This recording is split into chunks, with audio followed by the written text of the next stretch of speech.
ada terindikasi satu pondok pesantren HTI dan satu pondok pesantren radikal, saya laporkan kepada Kepala Kemenang wilayah Provinsi Banten, tolong ini diawasi, kalau bisa ini dicabut izinnya.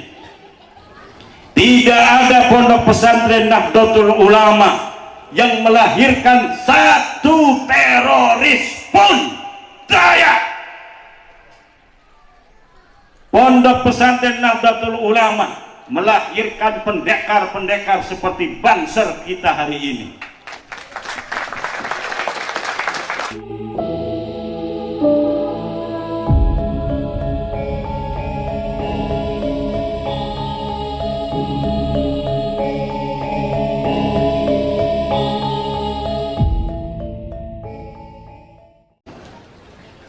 Tanpa adanya sanad,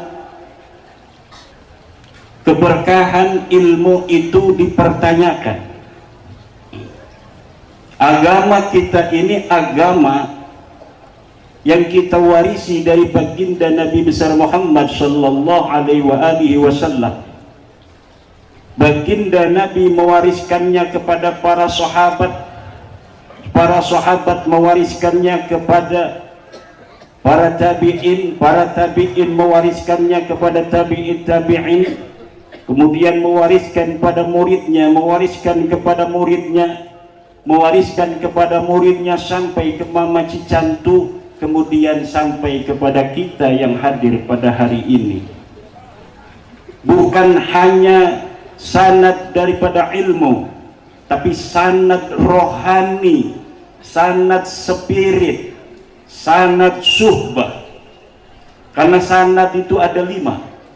Ada as-sanadu bis-sama'i was-suhbah, ada as-sanadu bis-sama'i dunas suhbah, ada as-sanadu bil ijazah, ada as-sanadu bil munawalah, ada as-sanadu bil wijadah. As-sanadu bis-sama'i was-suhbah adalah sanad para santri yang dia mondok pada kiai. Dia duduk bersama kiai, mendengarkan pengajian bandungan kiai, kiai membacakan, santri mendengarkan. Terkadang dengan sistem sorogan, di mana santri membaca, kemudian kiai mendengarkan. Kemudian dia pelajari akhlak, pelajari tingkah laku, bagaimana memimpin pesantren, bagaimana kesehariannya, bagaimana caranya berkomunikasi dengan umat, bagaimana caranya sholat berjamaah, bagaimana caranya dia di dalam ketenangan, di dalam mendidik para santri. Itu semua adalah sanad bisima'i was-suhbah. Hanya bisa diambil sanad tertinggi ini oleh para santri. Sanad Rasulullah yang diterima bis-sama'i wa suhbati bil alim huwa as-sanadul ulya. Yang kedua, as-sanadu bis-sima'i duna suhbah. Ini santri-santri pasaran. Dia mukim di satu pesantren, kemudian ketika bulan Ramadan atau bulan-bulan lainnya, pesantren lain mengadakan pasaran satu kitab. Dia datang ke kiai pesantren yang mengadakan pasaran itu, dia tamatkan satu kitab 10 hari, 15 hari, kemudian dia pulang ke pesantren iqomahnya. Ini namanya as-sanadu bis-sama'i dunas suhbah. Ini tingkatannya lebih rendah. Ikatan ribaqah antara dia dan guru ada, sanadnya muttasil, tetapi tidak setinggi as-sanadul a'la, yaitu as-sanadu bis-sama'i was-suhbah. Yang ketiga, as-sanadu bil ijazah. Sanad bil ijazah, mondok kagak, pasaran kagak, datang ke kiai minta ijazah kitab. Kiai, saya minta ijazah mau mengaji kitab Sahih Bukhari, ajaztuka. Itu namanya as-sanadu bil ijazah. Tingkat kebarokahannya nomor 3. Yang paling tinggi adalah santri mukim, yang kedua santri pasaran, ketiga santri hoyong ngenah bae. Eta santri yang minta ijazah kitab-kitab tertentu pada kiai. Saya ini waktu di Mesir 1 bulan, pernah ke Mesir 1 bulan, ini berburu sanad. Saya pergi ke Kairo, saya pergi ke Iskandaria, bertemu dengan para kiai-kiai baik yang di Al-Azhar maupun kiai-kiai yang ada di masjid-masjid itu untuk meminta sanad. Saya bertemu dengan Syekh Muhammad bin Ibrahim bin Abdul Ba'is Al-Kattani, musnidud dunya yaumana hadha. Saya bertemu dengan Syekh Hilmi Al-Qadiri Al-Jailani. Saya meminta ijazah kitab Al-Fathur Rabbani karya kakek beliau Syekh Abdul Qadir Al-Jailani. Kepada Syekh Muhammad bin Ibrahim bin Abdul Ba'is Al-Kattani saya meminta sanad-sanad hadis, mulai dari hadis-hadis hadis Al-Jami', Kutubul Jawami' seperti kitab Sahih Bukhari, kemudian kitab As-Sunan. Ada kitab itu hadis, cara menulisnya adalah Al-Musnad, Al-Mustadrak, Al-Mustraj, Al-Musannaf. Kemudian ada kitab hadis yang dicatat dengan metodologi Al-Atraf, dengan metodologi Al-Ajza, dengan metodologi Al-Ilal. Semua saya minta ijazahnya, ngajinya kagak.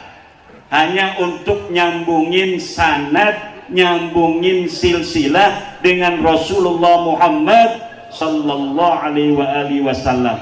Ini namanya as-sanadu bil ijazah. Ada lagi sanad keempat, itu adalah as-sanadu bil munawalah.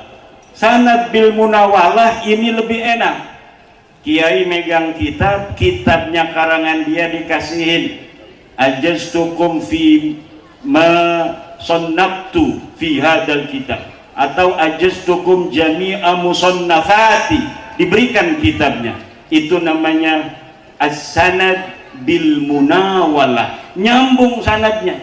Walau hanya kiai ngasihin kitab ke dia tidak ngaji bismillah acan, tetapi sanadnya nyambung, tetapi kekuatannya ini nomor 4. Yang pertama adalah as-sama' wa suhbah, yang kedua adalah as-sama' duna suhbah, yang ketiga adalah bil ijazah, yang keempat adalah bil munawalah.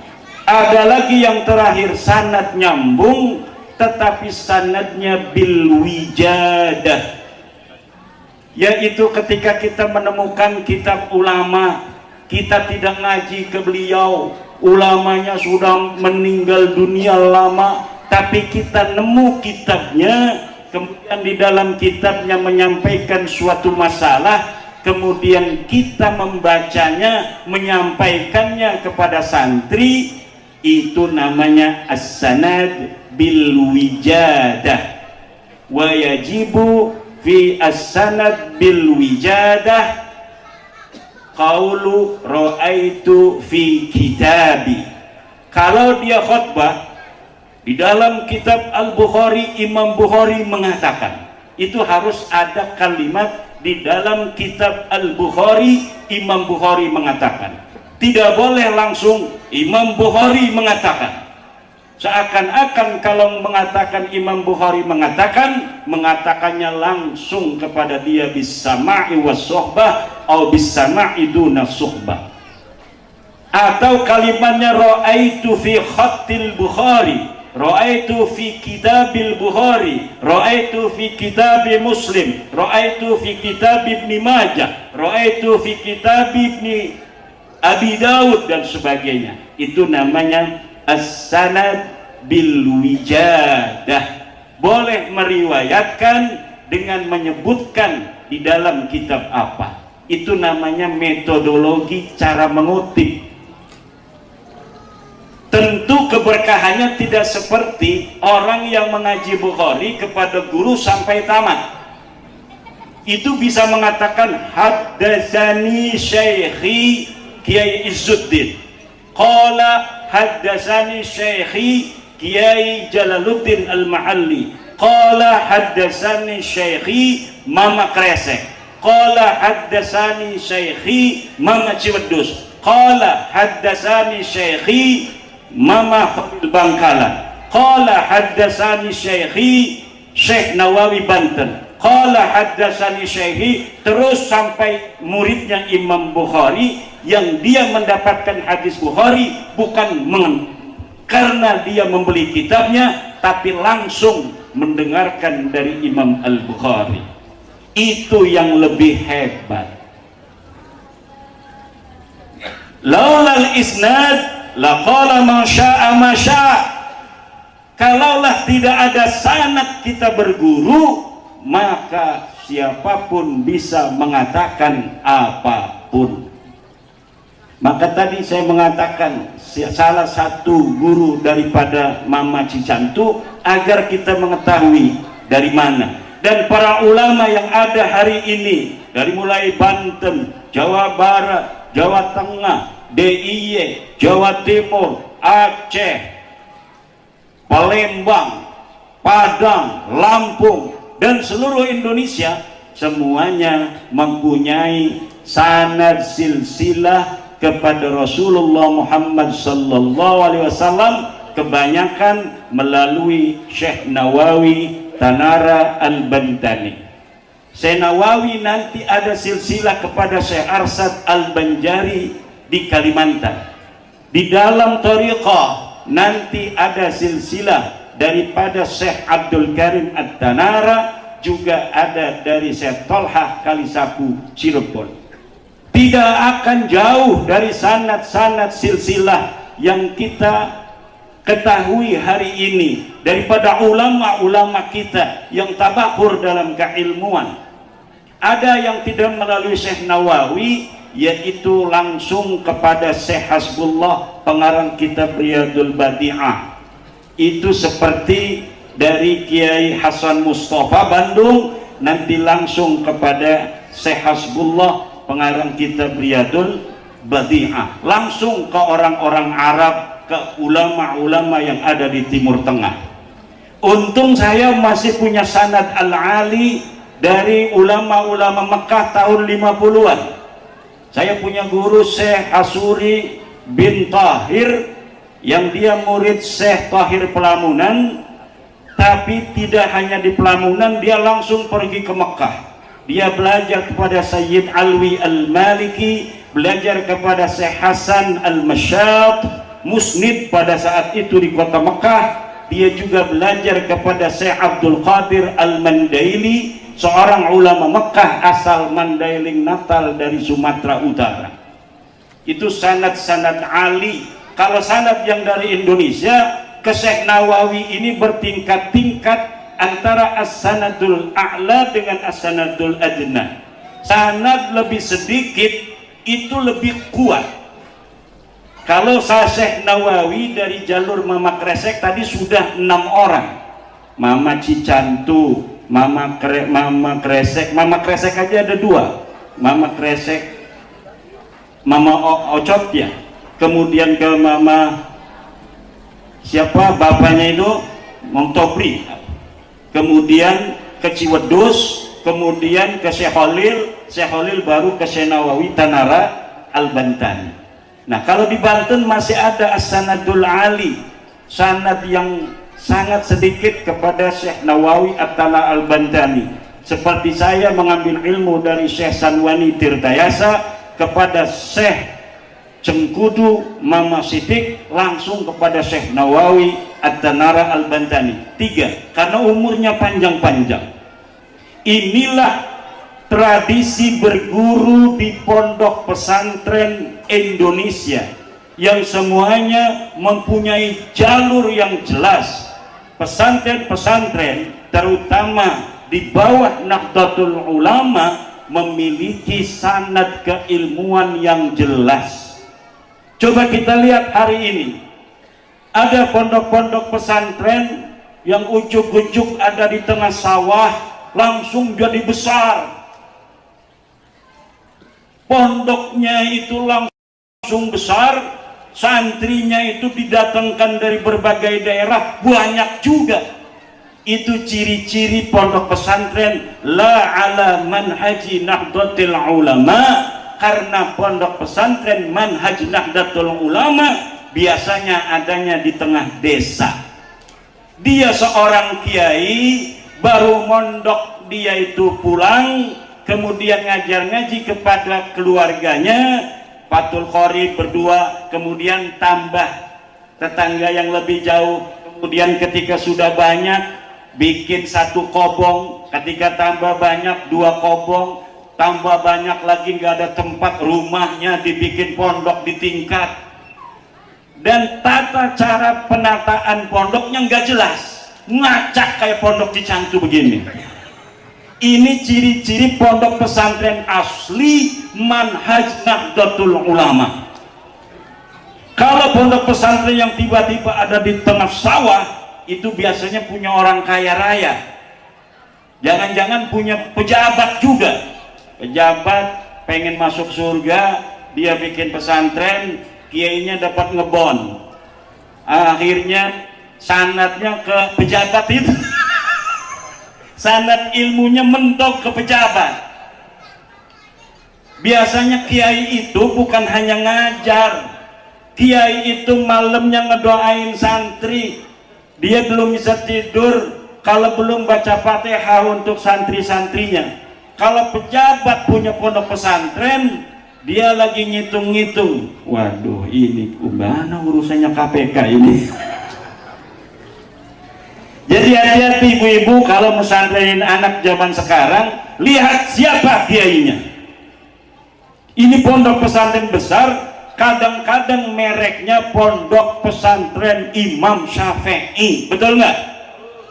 Tapi yang diajarkan bukan tentang ajaran Imam Syafi'i, ajaran kebangsaan yang diturunkan oleh ulama-ulama Wali Songo, yang diturunkan oleh ulama-ulama Nahdlatul Ulama, disepak, diganti dengan ajaran-ajaran radikalisme, intoleransi, kemudian doktrin-doktrin kepada santrinya, tidak boleh upacara bendera, tidak boleh mengakui Pancasila.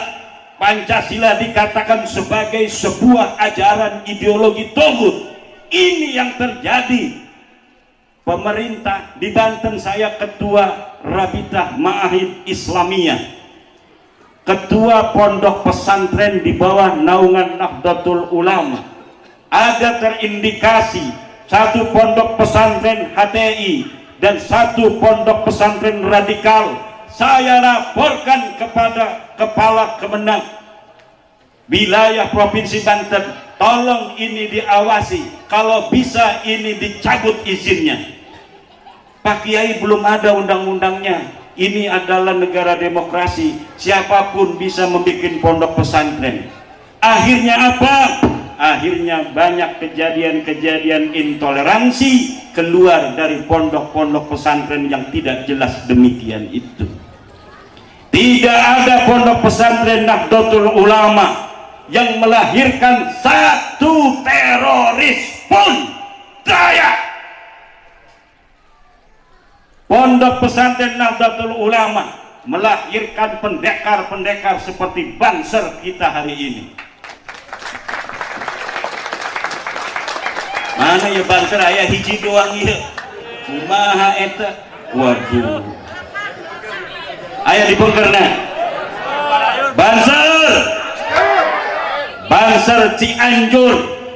Ulah Unggut Kaliduan. Ulah Gedah Keanginan, ulah mundur satencang beas. Bisa bahasa Sunda ya saya, di Cicantu sebabnya ini. karena memang saya juga katanya orang Priangan, silsilahnya ke daerah Sumedangan. Kalau Mama Cicantu orang Cianjur, orang Garut, ini keturunan dari Prabu Siliwangi dan Wali Songo. Dari Prabu Siliwanginya saudara, dari Wali Songonya saudara. Orang Cianjur kebanyakan dari Prabu Siliwangi, dari anaknya Pangeran Munding Wangi. Kita orang-orang Banten dari Nyai Rara Santang. Kalau dari Sumedangnya dari Raja Mantri Taji Malela. Semuanya ujung-ujungnya ke Eyang Prabu Siliwangi. Ini kalau dites DNA semuanya DNA-nya sama, DNA Prabu Siliwangi.